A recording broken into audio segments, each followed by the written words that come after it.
The request. The morning air smelled of oil, metal, and rain. Lila rushed into the small-town auto shop, her heels clicking nervously against the concrete floor. Her old car had broken down, again, and the family reunion she'd been dreading was just hours away. "Excuse me, sir," she said breathlessly.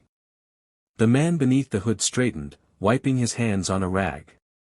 His dark hair was streaked with grease, his shirt rolled up at the sleeves. His name tag simply read, Evan. Lila bit her lip. "I need a crazy favor. Can you pretend to be my boyfriend? Just for one day." Evan blinked, surprised. "You want me to what?" "My ex will be there," she explained quickly. "And I just told everyone I'm dating someone amazing. I can pay you. Please." Evan smirked, tossing the rag aside. "You don't have to pay me. But you owe me a cup of coffee." She smiled, relieved. She didn't know she had just made a deal with a man who owned more than half the auto shops in the state. The reunion. When they arrived at her family's countryside home, all eyes turned. Evan stepped out of the car first, tall and calm, wearing a simple white shirt that somehow looked tailored on him. He reached out his hand to Lila. "You okay?" he whispered. "Just play along," she murmured. Inside, her relatives whispered. Her aunt gasped. "Lila, this is your boyfriend?" Her ex, Thomas, looked her up and down, smirking. "Didn't expect you to find someone this fast." Evan smiled politely, slipping his arm around Lila.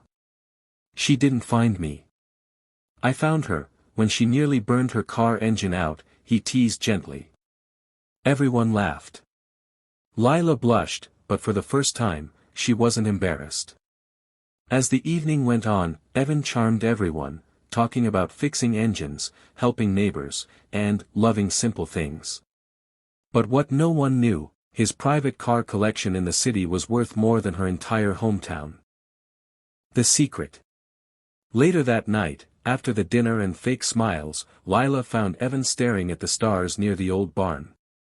"Thank you," she said softly. "You were incredible tonight." He chuckled.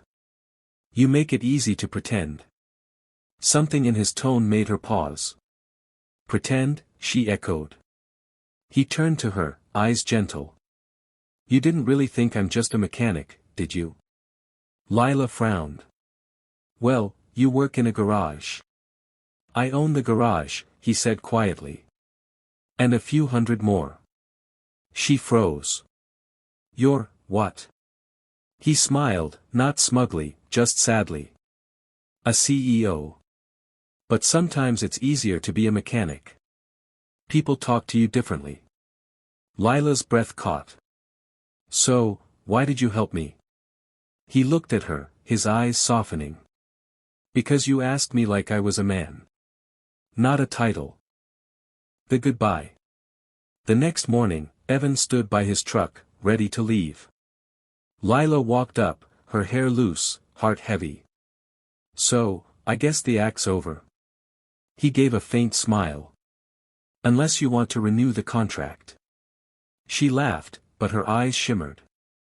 "I can't afford your rate, Mr. CEO." He stepped closer, brushing a strand of hair from her face. "You already paid me." "In honesty." She swallowed. "Will I ever see you again?"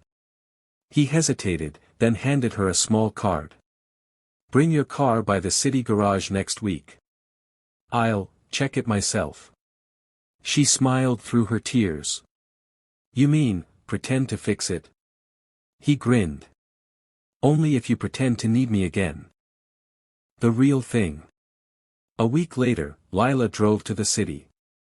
Her heart raced as she entered the massive glass building with the same logo she'd seen on Evan's card. The receptionist smiled. "Mr. Cole is expecting you." She walked into his office, spacious, elegant, filled with framed photos of classic cars. Evan looked up from behind the desk, a playful smile tugging at his lips. "You made it." She took a breath. "So, What's the deal today, Mr. CEO? He stood, walking toward her slowly. No deals. No pretending.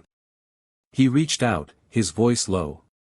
This time, I'm asking you, can you be my girlfriend for real? Lila smiled, eyes glistening. Only if you promise not to charge for repairs anymore. He laughed softly. Deal. And for the first time, neither of them had to pretend.